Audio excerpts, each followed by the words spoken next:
Breaking news from WRAL. Coverage you can count on. Following some breaking news after a man was shot and killed at a Motel 6, we'll bring you to the scene in Fayetteville. Plus, a deadly crash brought down power lines in Durham. What we are learning from the scene as a busy road is shut down this New Year's Day. And one person is dead after a four-wheeler crash just before midnight. What police say caused that crash as the driver turned into his own driveway. And this morning, weather-wise, thankfully, we are quiet. It's a chilly start, though, to our 2025 after a busy night in downtown Raleigh. We're going to talk about even colder weather on the way coming up.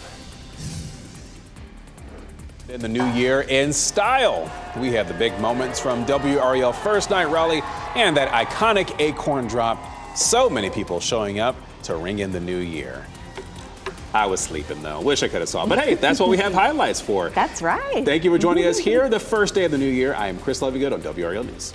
And I'm Renee Chu. Happy New Year. So glad that you're up with us this morning to kick off a new year. And even though a lot of people get excited at the start of a new year, wiping the slate clean, you know what? It's okay to rest, be calm, and just let it all in. Yes, we're going to slow roll into 2025. Let's get to meteorologist Anthony Baglione with the forecast. And not a bad day today, but it's not going to be warm at all. No, it's not. Well, thankfully, too, our weather department's kind of letting everyone ease into that, too. We're going to have a kind of a transition day today, right about 55 or so this afternoon, before some much colder weather into the weekend. After a busy night, though, in downtown Raleigh, things are quiet. There's a look at Fayetteville Street. You can see they've made short work of cleaning up all the progress there after a first night last night. We're sitting at 48 right now in Raleigh, though. That was down a couple degrees. It was 50 here not too long ago. The wind chill value, what it feels like, is 44. It feels like 45 in Clinton and Rocky Mount. Going through today, we should feel like right about 50, but an actual air temperature in the low to mid 50s, so about the same, with a lot of sunshine overall. Colder, though, for the weekend. We're going to struggle to get out of the 30s for some of us on Saturday, Sunday. We're going to talk about that in detail coming up here in a few minutes. Thanks, Anthony. We're following breaking news. We've learned within the last 30 minutes that a crash in Durham is deadly. The road has been shut down for 5 hours. WRAL's Laura Levine joins us live from South Alston Avenue. And Laura, police have been on the scene since 1 a.m. right after this happened.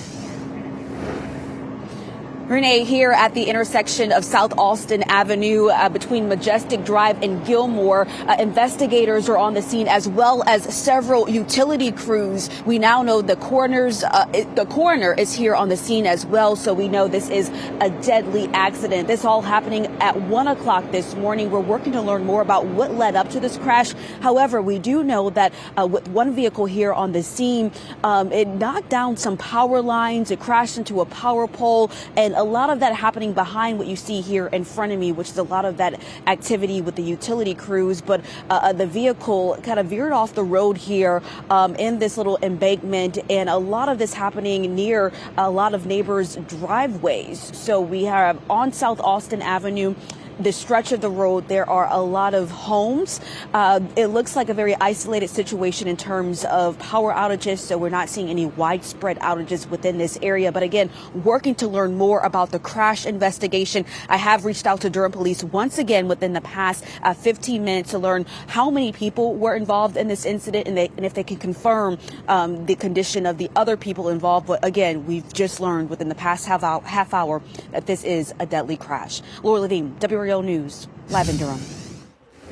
And we're following some more breaking news in Fayetteville. Police are on the scene of a Motel 6 on Bragg Boulevard after a shooting happened around 3 o'clock this morning. One person died. This is a map of exactly where this Motel 6 is. Right on the right-hand side of your screen there, Motel 6, the Fort Liberty area. You could see it's just to the east of the Cross Creek Mall. But this is what we know. This morning around 3:20, officers responded to a reported shooting at that Motel 6. They found a victim in the parking lot suffering from a gunshot wound. That victim was transported to Cape Fear Valley Medical Center where they died. They are not releasing the victim's identity right now, and detectives are on scene. They say this is an active investigation. Nick Perlin is on the way to that scene. As soon as he gets there, we'll bring you an update.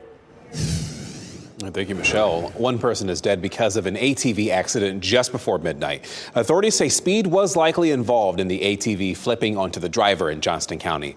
The driver was turning from King Road into his driveway near NC Highway 39. And authorities say he was not wearing a helmet. State troopers have not identified that driver. Also, this story breaking overnight. Around 2 a.m., one person was stabbed in Raleigh. Police say that person was stabbed in their leg on Triangle Town Boulevard. Investigators also say they believe the two people know each other. The person who was stabbed is expected to live. We're working to learn why Raleigh fire crews responded to this apartment complex early this morning. So this was the scene just after 1 a.m. on Beaverbrook Drive off of Creedmoor. We're working to learn if there was a fire at this complex or if crews were responding to some other emergency. We'll be sure to update you as soon as we learn more. 2025 is here and people are home after their celebrations, including a pretty big one in downtown Raleigh.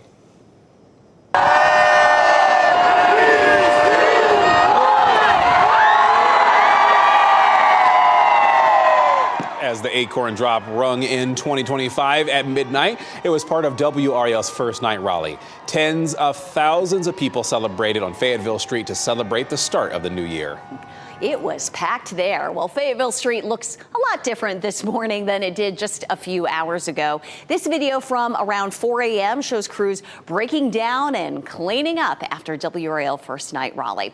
Last night was one to celebrate 2024 and look forward to what's to come. For the kids, there were arts and crafts, rides, and an early countdown celebration.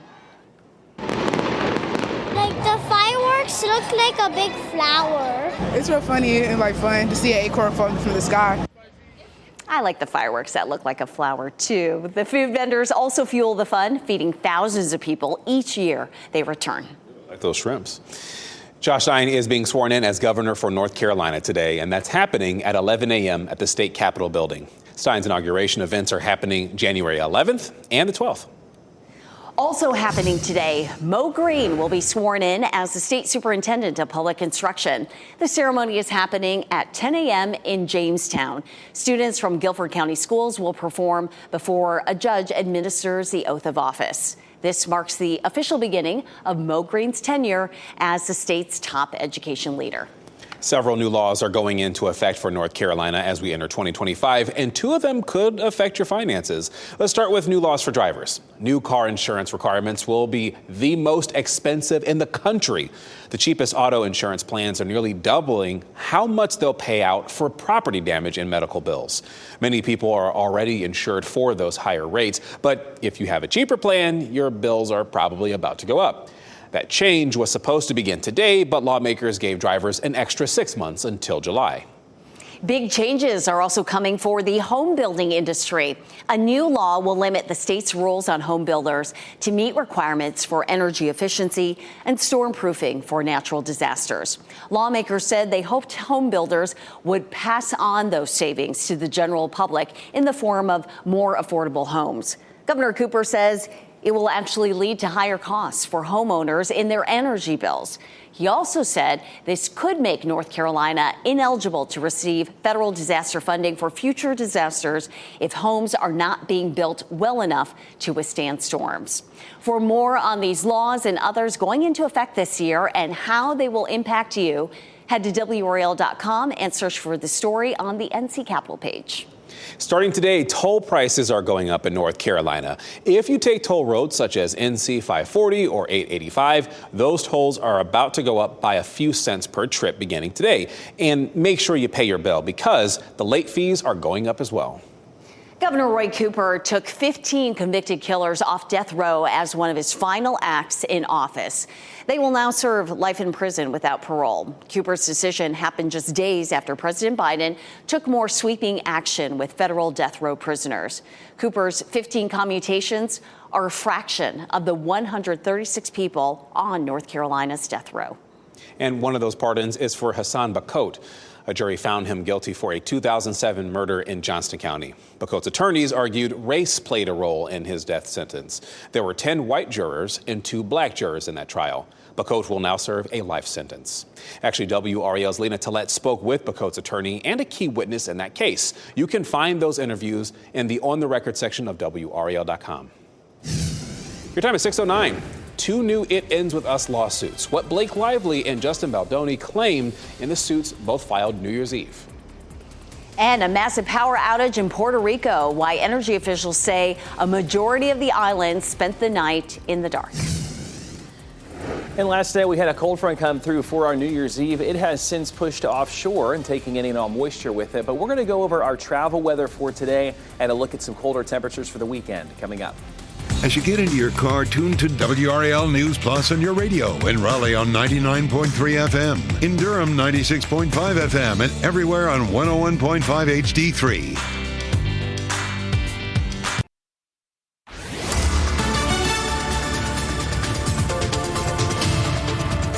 6:13 here on this New Year's Day, where we had a cold front that came through last night. And at the moment, we're looking pretty good across the entire region if you're traveling today. I will say, though, you can see those wind barbs that are coming from basically the west at this point. It may be a little bit blustery for some of us today just because that cold front is now pushed through. It's dragging some colder air in behind it. I mean, you look at these wind chill values up into the northern Great Plains there. It currently feels like 6. That is it in Minneapolis. 6 in Bismarck, North Dakota. That's decently common, I would say, for this time of the year, but it just goes to show you compared to what they had even, this colder air mass is starting to come on in. 21 degrees there in Chicago at the moment. We're going to go over the next couple days. 49 degrees there on Thursday, 50 on Friday, 40 degrees into our Saturday. Much colder weather on the way for the weekend. We are good for travel. And happening right now in the WRAL Live Center, some major breaking news out of New Orleans this morning. Police are saying there are multiple fatalities after a car plowed through a crowd on Bourbon Street and Iberville Streets. Initial police reports are indicating the car may have went right through that crowd of people. They're saying multiple fatalities right now. There are also a number of injuries. This is a live look at Bourbon Street right now. You can see the police tape up. Police are on scene. We were just listening to a reporter that was on scene at an NBC affiliate there. She was saying there are hundreds of police officers in this area right now. Multiple EMS units are being called to the scene. This is a very active breaking situation. We're going to stay on top of this.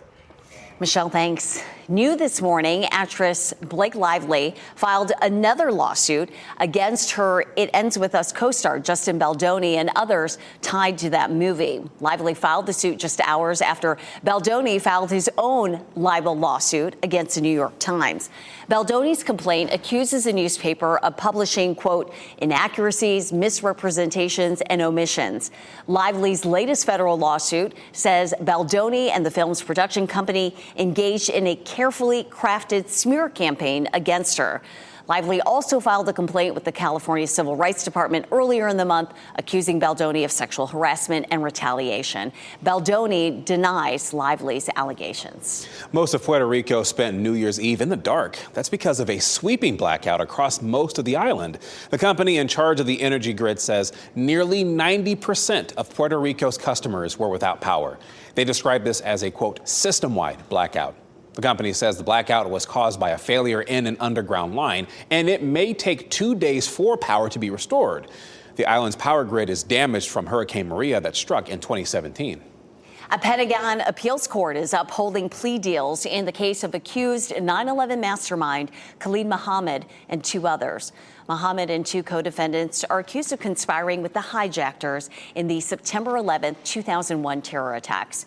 They agreed to plead guilty to war crime charges and receive life in prison sentences instead of facing a death penalty trial. Monday's ruling appears to clear the way for plea proceedings in early January at Guantanamo Bay. There could be a guilty plea hearing next week for Mohammed. The plea deals are the first step in a months-long process that could last through 2025. More health leaders are calling for action on the bird flu outbreak. Leaders at the National Institutes of Health say dozens of people in the United States contracted bird flu in 2024. A study of those cases shows symptoms were mild. However, scientists are concerned about a case in Canada where a teenager became seriously ill. A report says the teenager's heart, lungs, and kidneys failed. She recovered after nearly 2 weeks in the hospital. Researchers are concerned the virus may be adapting to people, and that could increase the possibility of a person-to-person spread. A warm welcome home today for an injured Harnett County firefighter.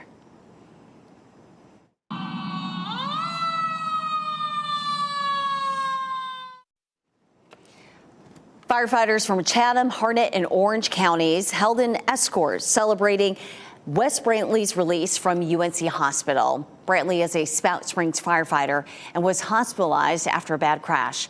He was responding to a brush fire 2 days before Christmas when a vehicle crashed into his fire truck. The collision caused the truck to roll over, trapping Brantley inside. And while he recovered, his department updated their patches to read Wes Strong as a sign of solidarity. After more than a week in the hospital, Brantley is at home recovering. FEMA is expanding its footprint in the Triangle in response to Helene. Shortly after the storm hit western North Carolina in September, FEMA moved some staff into a temporary office space, and that was in downtown Durham. The agency now leases an office building that can accommodate up to 600 staff members. Some have criticized FEMA for what they say is an inadequate response to Helene, but State Emergency Management spokesman Brian Haynes says FEMA and the state are working closely together. Been here since the beginning, actually since prior to the storm. They arrived here and they have been working hard to help us and help everybody in the state as best as they can. Haynes says more than 5,300 households are still in transitional housing, such as hotels and motels. The state has asked for $25 billion in federal disaster aid. In Sampson County, the small town of Salemburg has shown that it has a pretty big heart on New Year's Eve, and quite literally. What you're seeing here are photos shared to us by WRAL viewer Laurel Faircloth. The town drops a big heart at midnight to celebrate the new year, and people were able to get pictures in front of it, including Salemburg Mayor Joe Warren and his wife Linda. There was a great turnout for the First Eve celebration in downtown Southern Pines. This drone video shows the packed train station as the pine cone dropped at 8 p.m. There were family-friendly activities ahead of the drop, including a DJ, carriage rides, a magician's show, and much more.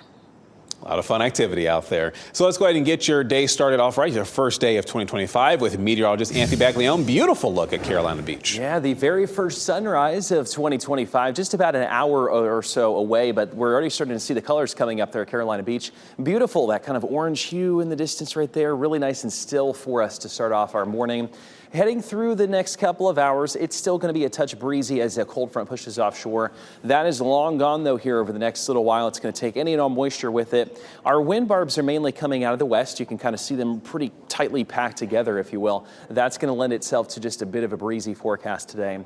Our wind chill, what it feels like, is currently at 44 in Raleigh, 44 in Durham, 38 right now in Roxborough is currently what it feels like. We're at 45 in Rocky Mount. Goldsboro actually feels a couple degrees warmer before that cold front kind of filters that cold air in. We're at 55 this afternoon. That's the high temperature we're going for after 68 yesterday. There's a look at our wind gusts through the next couple of hours. I do think probably about 15 to 20 miles an hour. And then through this afternoon, we'll call it 20 to 25. That may make our 55-degree temperature feel more like 51, 52, but not a huge wind chill factor. They start to come down as we get through tonight, and then winds are not going to be a factor for us as we head through tomorrow. Let's talk about, though, into our Sunday. There's going to be a new winter system pushing across parts of the country there. It's starting off there from about Omaha to St. Louis. You can see that thin strip of some snow. Sunday morning and through the majority of our day on Sunday, we are still totally quiet. Where we may start to see at least a little bit of some impact from this, late Sunday night, there's going to be a potential for a thin strip of some freezing rain for our far northern counties along the North Carolina-Virginia border. Doesn't look like any huge accumulation or anything at this point, but Monday morning may be a little bit slick for some of those northern counties. 49 for us tomorrow, 50 on Friday, much colder there through the weekend, in the low to mid 40s Saturday, Sunday. Anthony, thanks. A new year means new laws, the rules you need to know about and how they will affect your finances. And if you need to get out and about today, we got you covered. What's open and closed this New Year's Day? That's just ahead.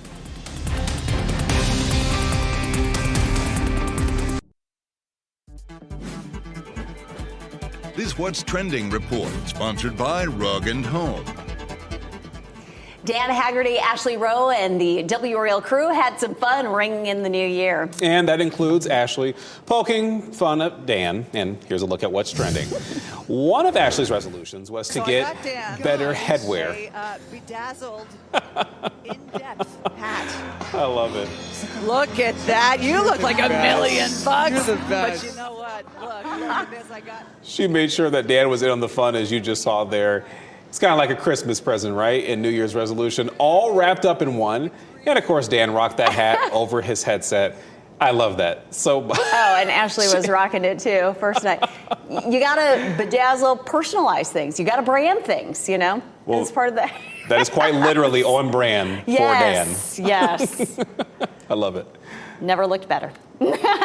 Babies born today and for the next 15 years will be part of a brand new generation called Generation Beta. And many people are not thrilled with the name, as the slang beta is used to describe someone as less than, beta testing. Yeah. I brought that up to friends and they're like, no. I said, no, that's what it sounds like. But what They're going with the Greek alphabet, obviously. You have alpha, beta, okay. But we need to just come up with names for the generation. Well, not wolves, animals. Use animals. That's what you use. Like millennials. We're no longer millennials. We're Gen Wolf. That's what we are. Well, there was the silent generation, the greatest generation, baby boomer, and then we started with all the letters Greek with letters. Gen X, and then XYZ, and now we're into the beta. But. So we do have a specific baby that we want to introduce you to. Meet Amelia Winston, the first baby girl born at Cape Fear Valley Medical Center in 2025. Hello. Amelia was born this morning at 2:20 a.m. She weighs 5 pounds, 14 ounces. As of 4 a.m., no baby boys have been born at the hospital. Hello, Amelia. Happy New Year. Yeah, she is too cute. Congrats to all of them, too. We are starting off, though, as far as our weather's concerned, chilly out there across the area. We have some cold temps here on the way through the weekend, but also a potentially wintry sort of system. We're going to time that out here coming up after the break. And a deadly crash brings down power lines in Durham. What we're learning about the crash that closed a busy road for hours this morning.